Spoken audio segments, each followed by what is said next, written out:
चलिए आज की इस वीडियो में हम लोग रिजोल्यूशन ऑफ वेक्टर यानी कंपोनेंट ऑफ अ वेक्टर को समझते हैं। देखिए, कोई भी वेक्टर का रिजोल्यूशन करना मतलब उस वेक्टर को तोड़ना। जैसे कि अगर मेरे पास कोई एक वेक्टर है, ये ए वेक्टर है। इस ए वेक्टर को अगर हम छोटे-छोटे पार्ट्स में ब्रेक डाउन कर दें, क्या कर दें? छोटे पार्ट्स में ब्रेक डाउन कर दें, तो ये भी मेरा क्या है? एक वेक्टर है। यानी कि जैसे ये एक वेक्टर, इस वेक्टर का सपोज करते हैं मैग्नीट्यूड 5 मीटर, कितना? 5 मीटर। तो अगर इस वेक्टर का मैग्नीट्यूड 5 मीटर है, इसको हम छोटे-छोटे वेक्टर्स में क्या किया? तोड़ दिया। तो ये 1 मीटर, ये भी 1 मीटर, ये भी 1 मीटर, ये भी 1 मीटर और ये भी 1 मीटर। तो ये 5 मीटर्स का एक मैग्नीट्यूड हो गया। अगर इसको हम इस 5 मीटर के वेक्टर को 5 पार्ट्स में ब्रेक डाउन किया तो 1 मीटर का एक वेक्टर हमको मिला। अगर इसी वेक्टर को जो 5 मीटर वाला है, इसको हम टोटल जो है 10 पार्ट में जो है ब्रेक डाउन कर दिए, 10 पार्ट में। तो 10 पार्ट में जब इसको ब्रेक डाउन करेंगे तो हर एक लेंथ जो होगा वो 1/2 मीटर्स का होगा।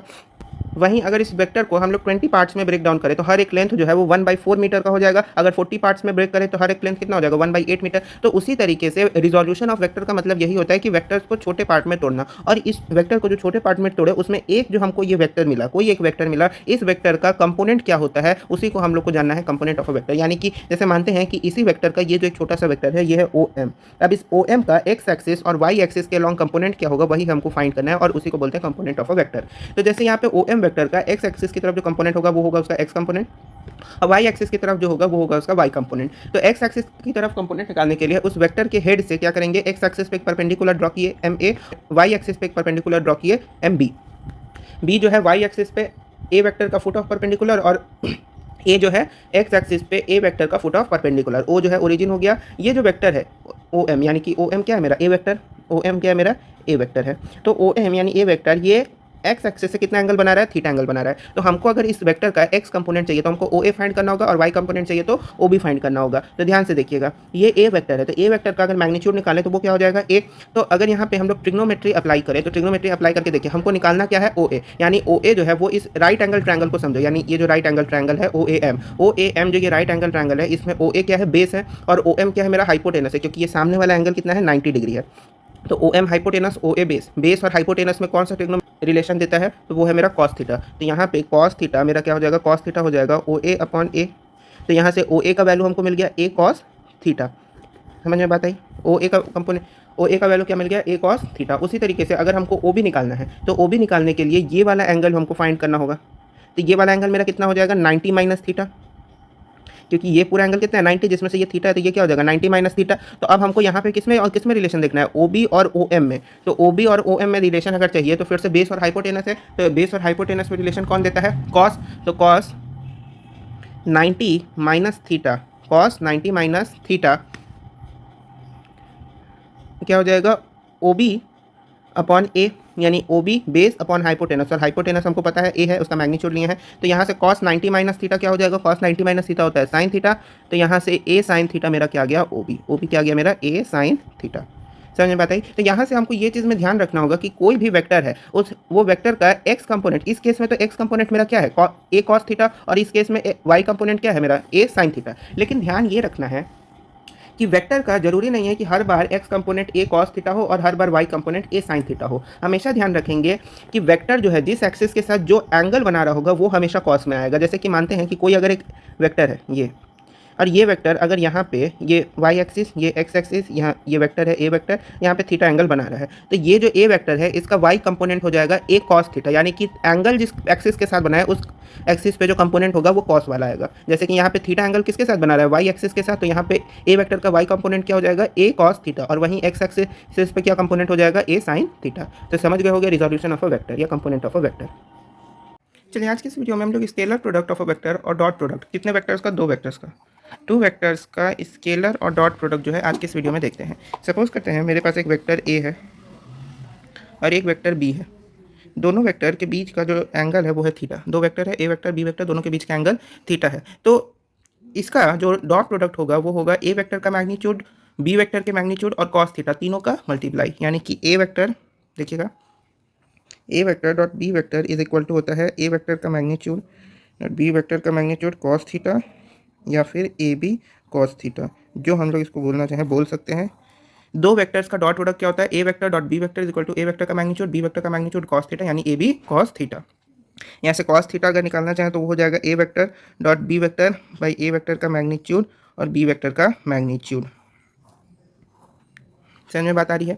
तो यहाँ पे ए वेक्टर जो होगा वो किस फॉर्म का होगा? ए वेक्टर होगा a1 आई कैप प्लस a2 जे cap plus a3 K cap और बी वेक्टर जो होगा वो भी सेम फॉर्म का होगा, b1 i cap plus b2 J cap plus b3 k cap.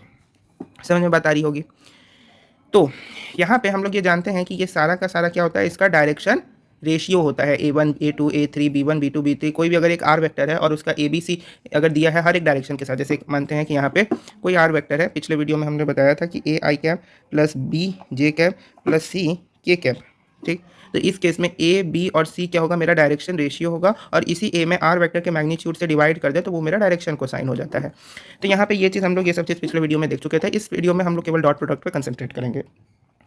अब जैसे सपोज कीजिए आपको इस कॉस थीटा का वैल्यू कुछ कुछ एंगल्स के लिए पता है, जैसे कि 0 डिग्री के लिए पता है, 30 के लिए पता है, 45 के लिए पता है, 60 के लिए पता है और 90 के लिए पता है, और तो किसी एंगल के लिए हम लोग कॉस थीटा का वैल्यू जानते नहीं है। तो इन सारे एंगल्स में से किसी एंगल का अगर वैल्यू यहाँ पे आता है तो हम तो थीटा फाइनली पुट आउट कर लेंगे, यानी आसानी से निकाल लेंगे। लेकिन सपोज कीजिए कि कॉस थीटा का वैल्यू आपका आ जाता है 3/5, तो इस केस में आप थीटा नहीं फाइंड कर सकते, तो इस केस में थीटा हो जाएगा कॉस इनवर्स 3/5।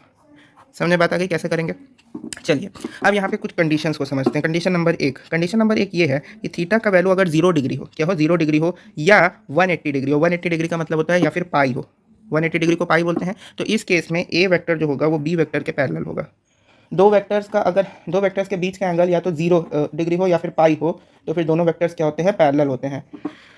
दो वेक्टर्स के बीच का एंगल, दूसरी बात, अगर 90 डिग्री हो यानी कि π/2, तो उस केस में दो वेक्टर्स के बीच का एंगल क्या हो, 90 डिग्री यानी π/2, तो उस केस में दो वेक्टर्स जो होते हैं वो एक दूसरे पे परपेंडिकुलर होते हैं।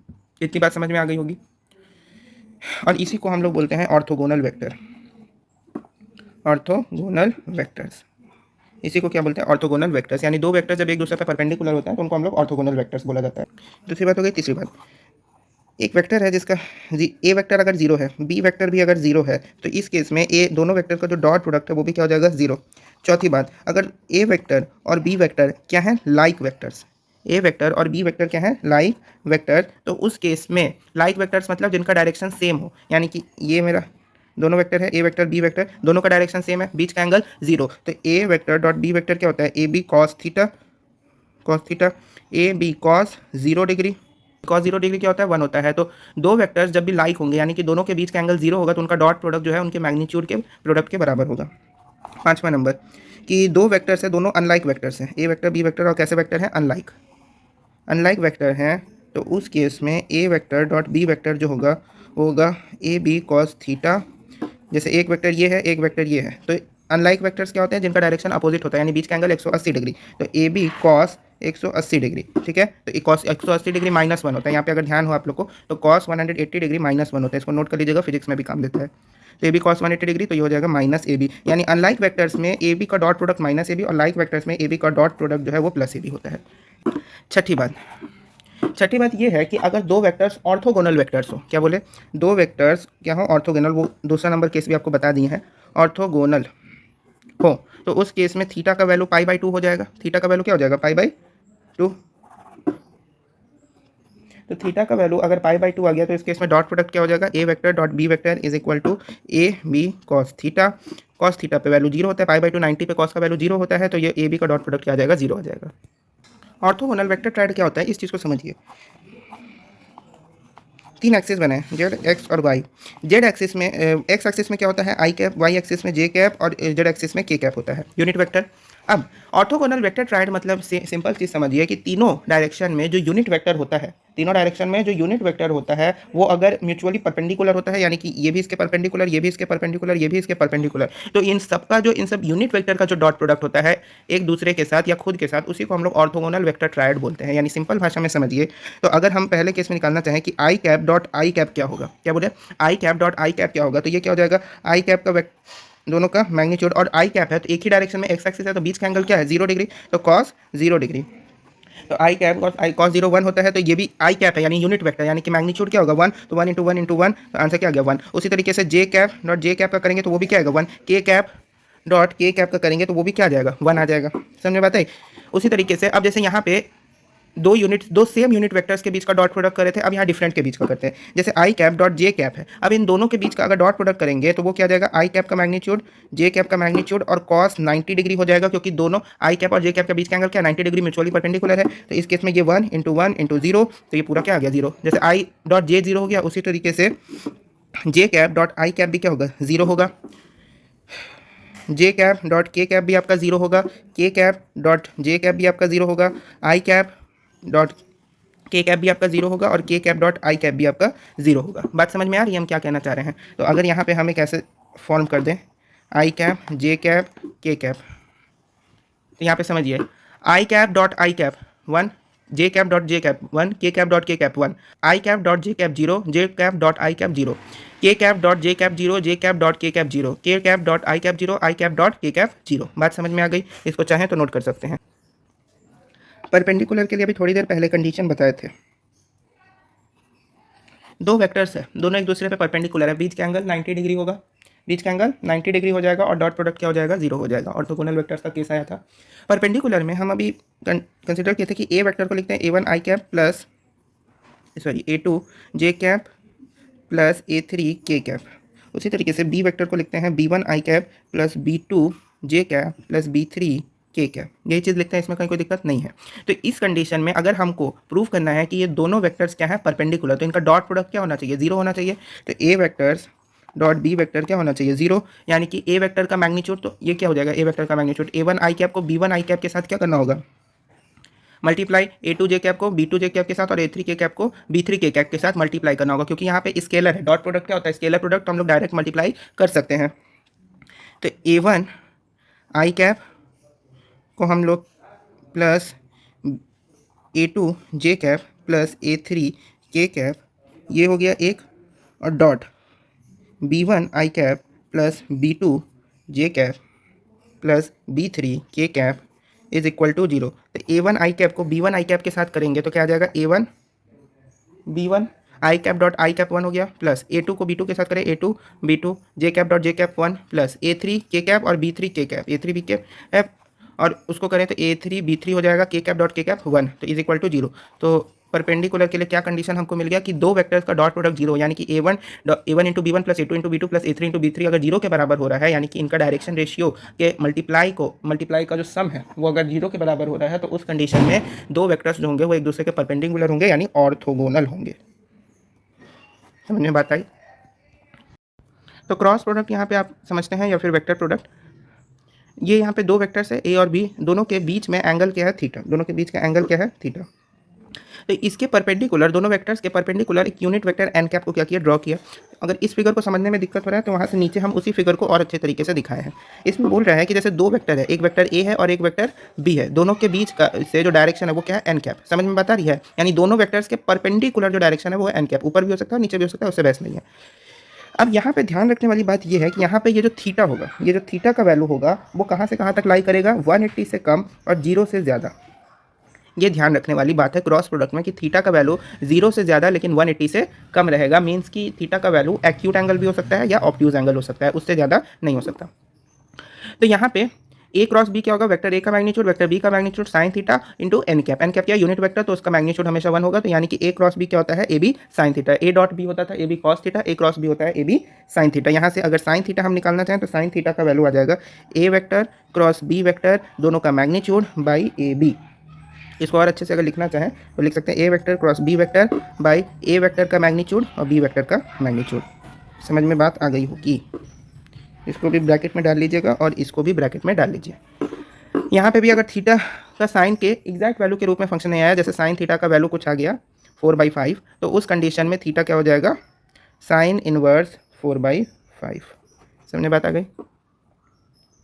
अच्छा, अब क्योंकि क्रॉस प्रोडक्ट जो होता है इसमें डायरेक्शन भी इंक्लूडेड होता है, क्रॉस प्रोडक्ट जो होता है उसमें डायरेक्शन भी इंक्लूडेड होता है। जैसे कि मानते हैं कि अगर कोई मेरे पास एक स्केलर कोई भी एक नंबर है, जैसे मानते हैं ए है, तो इस ए को वेक्टर ए बनाने के लिए इसके मैग्नीट्यूड में इसके यूनिट वेक्टर से क्या करना होगा, मल्टीप्लाई करना होगा। यानी कि इसको वेक्टर ए बनाने के लिए इसके मैग्नीट्यूड में इसके यूनिट वेक्टर से मल्टीप्लाई करना होगा, तो फिर ये मेरा क्या बनेगा, ए वेक्टर बनेगा। यानी कि ऐसा प्रोडक्ट जिसमें मैग्नीट्यूड भी हो और डायरेक्शन भी हो, तब वो वेक्टर प्रोडक्ट कहलाता है। तो यहाँ से ए कैप हमको पता चल रहा है कि ए कैप क्या हो जाएगा, A vector by A vector का मैग्नीट्यूड, है कि नहीं? यहाँ से ये वाला चीज़ हमको पता चल रहा है ना कि ए वेक्टर के ए कैप क्या हो जाएगा, A vector by A vector का मैग्नीट्यूड। तो उसी तरीके से यहाँ पे यूनिट वेक्टर क्या है, एन कैप है। तो एन कैप का इस कंडीशन में एन कैप का वैल्यू क्या हो जाएगा, एन कैप हो जाएगा ऊपर में ए वेक्टर, यानी A vector cross B vector, A vector cross B vector by A vector cross B vector का मैग्नीट्यूड। तो ये भी एक इंपॉर्टेंट रिलेशन है, इसको थोड़ा सा ध्यान में रखना है। कहीं लिखा है अगर जैसे A vector cross B vector is equal to 0, तो इसका टोटल 3 मायने बनता है। 3 मायने क्या बनता है? पहला मायना कि ए वेक्टर पैरेलल है बी वेक्टर के, यानी दो वेक्टर का क्रॉस प्रोडक्ट अगर 0 हो तो वो दोनों वेक्टर एक दूसरे के पैरेलल होंगे। दूसरा कि ए वेक्टर और बी वेक्टर्स जो होंगे वो कोलिनियर हो सकते हैं, यानी कि हो सकता है कि दोनों वेक्टर एक दूसरे के ऐसे पैरेलल हो, या फिर दोनों वेक्टर एक ही दूसरे पे लाई करें। ए वेक्टर बी वेक्टर दोनों वेक्टर एक ही दूसरे पे लाई करें, या दोनों एक दूसरे के पैरेलल हो। इस कंडीशन में थीटा का वैल्यू यानी कि ए क्रॉस बी जब 0 हो तो थीटा का वैल्यू तो 0 डिग्री होगा। 0 डिग्री कब होगा? जब पैरेलल होंगे, और या फिर 180 डिग्री भी हो सकता है, क्योंकि पैरेलल में डायरेक्शन मायने नहीं रख सकता। हो सकता है दोनों वेक्टर एक दूसरे के एंटी पैरेलल हो, तो इस केस में एंगल कितना हो जाएगा? 180, और इस केस में एंगल क्या होगा? 0 डिग्री। तो ए क्रॉस बी अगर 0 हो तो पहला कंडीशन पता चला कि ए वेक्टर पैरेलल होगा बी वेक्टर के। दूसरा कंडीशन यहाँ से ये पता चला कि ए वेक्टर और बी वेक्टर क्या होंगे? कोलिनियर, यानी कि एक दूसरे पे ही लाई कर सकते हैं। और तीसरा चीज़ ये पता चला कि एक वेक्टर क्रॉस बी वेक्टर 0 है, इसका कतई मतलब ये नहीं है कि ए वेक्टर 0 के बराबर है और बी वेक्टर भी 0 के बराबर है। चलिए अब जो है दो वेक्टर्स के बीच का डायरेक्शन देते हैं, यानी A vector cross B vector जो होगा उसका डायरेक्शन कैसे होगा। यहाँ पे एक वेक्टर ए है, यहाँ पे एक वेक्टर बी है। अब हमको ए से बी की तरफ जाना होगा। ए क्रॉस बी वेक्टर का डायरेक्शन निकालने के लिए हम लोग राइट हैंड थंब रूल का यूज करेंगे, यानी राइट हैंड में थंब का यूज करके हम लोग ए क्रॉस बी का डायरेक्शन निकालेंगे। अब मानते हैं कि ए क्रॉस बी वेक्टर जो है उसका जिस डायरेक्शन में ए क्रॉस बी वेक्टर होगा उस तरफ का वेक्टर क्या है? C vector. तो सी वेक्टर का डायरेक्शन कैसे निकालेंगे? तो ए जो है इससे बी की तरफ जाएंगे, यानी कि ए वेक्टर जो है तो अपना जो फिंगर्स है उसको ए से बी की तरफ कर्ल करेंगे, यानी कि ए वेक्टर है इसे बी की तरफ इस फिंगर को क्या किया? ऐसे कर्ल किया, तो थंब का डायरेक्शन कहाँ है? अपवर्ड। तो सी वेक्टर कहाँ होगा मेरा? अपवर्ड। और वहीं अगर बी से ए की तरफ फिंगर्स को वापस से कर्ल करें तो थंब कहाँ है? डाउनवर्ड। तो उस केस में सी वेक्टर मेरा निगेटिव में कहाँ होगा? डाउनवर्ड। तो इसी तरीके से हम लोग किसी भी वेक्टर का डायरेक्शन जो है वो फाइंड आउट कर सकते हैं। चलिए अब एक और इंपॉर्टेंट चीज़ थोड़ा देखते हैं क्रॉस प्रोडक्ट में कि कुछ पॉलीगॉन्स हैं उनका एरिया जो है हम लोग क्रॉस प्रोडक्ट से कैसे निकाल सकते हैं। अब चलिए यहाँ पे एरिया ऑफ पैरेललोग्राम को थोड़ा समझते हैं। एरिया ऑफ पैरेललोग्राम क्या होगा? तो उसको निकालने के लिए हम लोग यहाँ पे दोनों ट्रायंगल ड्रॉ किए हुए हैं। एक ट्रायंगल ये है, एक ट्रायंगल मेरा ये है। तो हम लोग इसी ट्रायंगल का एरिया निकाल के 2 से मल्टीप्लाई कर देंगे तो हम लोग को पैरेललोग्राम का एरिया पता चल जाएगा। तो देखिए इस ट्रायंगल में ये पैरेललोग्राम का ये वाला साइड क्या है? बी वेक्टर, और ये वाला साइड क्या है? A vector. दोनों के बीच में एंगल क्या है? थीटा। हमने क्या किया कि डी से इस पॉइंट को मान लेते हैं कुछ ओ, डी से ओ पे क्या किया? एक परपेंडिकुलर ड्रॉ कर दिया। ठीक है, तो ये जो थीटा है इसके सामने का ये वाला हाइट क्या हो गया? परपेंडिकुलर। ये हाइपोटेनस, और ये मेरा क्या हो गया? बेस हो गया। तो यहाँ से अगर हम डी ओ निकालें, क्योंकि हमको ए डी पता है, और अगर हमको यह हाइट पता चल गया तो हम लोग एरिया ऑफ ट्रायंगल निकाल सकते हैं, half into base into height से। तो यहाँ पे अगर हम ए ओ फाइंड करना चाहें तो ए ओ मेरा क्या हो जाएगा? ए ओ जो है वो साइन थीटा के अकॉर्डिंग चले तो sine theta is equal to perpendicular upon hypotenuse. तो परपेंडिकुलर मेरा क्या है? Sorry, D O. परपेंडिकुलर क्या है? डी ओ, और हाइपोटेनस क्या है? A D. तो ए डी मेरा क्या है? B vector. तो बी वेक्टर का मैग्नीट्यूड हो जाता है B is equal to sine theta. तो यहाँ से ओ डी हमको पता चल गया B sine theta. O D क्या पता चल गया? B sine theta.